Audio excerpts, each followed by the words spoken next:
എന്തിനും ഏതിനും രക്ഷയ്ക്ക് വേണ്ടിയിട്ട് ഓടിയെത്തുന്നവരാണല്ലേ നമ്മുടെ ഫയർഫോഴ്സ് ഉദ്യോഗസ്ഥർ. ഒരു നായക്കുട്ടിക്ക് രക്ഷകരായി എത്തിയിരിക്കുകയാണ് അഗ്നിരക്ഷാസേന. ഗേറ്റിലാണ് തല കുടുങ്ങിപ്പോയത്. രാത്രിയിൽ നായയുടെ കരച്ചിൽ കേട്ടാണ് വീട്ടുകാർ പുറത്തേക്കിറങ്ങി നോക്കിയത്.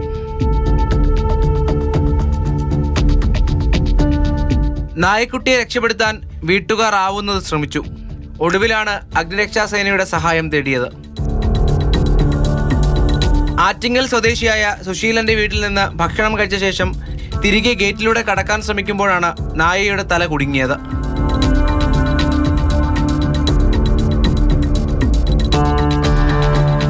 കട്ടർ ഉപയോഗിച്ച് ഗേറ്റിന്റെ ഗ്രില്ലുകൾ അറുത്തുമാറ്റിയാണ് ഒടുവിൽ നായയെ രക്ഷപ്പെടുത്തിയത്.